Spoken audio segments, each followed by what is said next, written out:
ಈಗ ಹೇಗಿದೆ ದರ್ಶನ ಮಾಡಿದ್ರ ಏನು ಅನಿಸ್ತಾ ಇದೆ ಮೇಡಮ್ ಮೊದಲ ವರ್ಷದ ಆಷಾಢ? ಮೊದಲನೇದಾಗಿ ಆಷಾಢ ಶುಕ್ರವಾರ ದಿನ ಅಮ್ಮನ ದರ್ಶನ ಮಾಡೋದೇ ಒಂದು ಸೌಭಾಗ್ಯ ಅಂತ ಹೇಳ್ಬೋದು. ಇವತ್ತಿನ ದಿನ ಇಷ್ಟು ಬ್ಯೂಟಿಫುಲ್ಲಾಗಿ ಅಮ್ಮ ನನಗೆ ದರ್ಶನ ಕೊಟ್ಟರು ತುಂಬ ಖುಷಿ ಆಗುತ್ತೆ. ನಾನಂತೂ ಲಿಟ್ರಲಿ ನಾನು ಸ್ವಂತ ನನ್ನ ಅಮ್ಮ ಎಷ್ಟು ಇಷ್ಟಪಡ್ತೀನಿ ಅದಕ್ಕಿಂತ ಜಾಸ್ತಿ ಚಾಮುಂಡೇಶ್ವರಿನೂ ಇಷ್ಟಪಡ್ತೀನಿ. ಪ್ರತಿಯೊಂದು ಜೀವನದಲ್ಲಿ ಒಂದು ಪರ್ಸ್ನಲ್ ಲೈಫ್ ಇರ್ಬೋದು, ಪ್ರೊಫೆಷನಲ್ ಲೈಫಲ್ಲಿರ್ಬೋದು, ಏನೇ ಒಂದು ನಾನು ನಿರ್ಧಾರಗಳನ್ನ ತೊಗೋಬೇಕಂದ್ರೂ ಅಮ್ಮನ ಆಶೀರ್ವಾದ ತೊಗೊಂಡೇ ನಾನು ಮುಂದೆ ಕಾಲಿಡೋದು.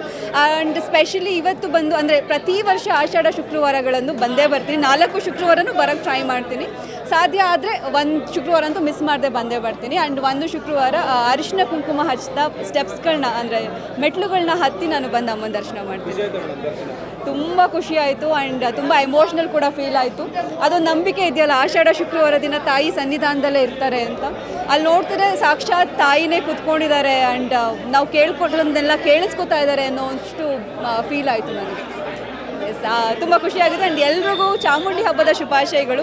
ಮುಂದಿನ ವಾರ ಬಂದು ಚಾಮುಂಡಿ ಹಬ್ಬದ ಹುಟ್ಟದ ಹಬ್ಬ ಚಾಮುಂಡೇಶ್ವರಿದು. ಎಲ್ರಿಗೂ ಹುಟ್ಟದ ಹಬ್ಬದ ಶುಭಾಶಯಗಳು. ಅಂತ ತಾಯಿ ನೀವೆಲ್ಲರೂ ಕಾಪಾಡಿ.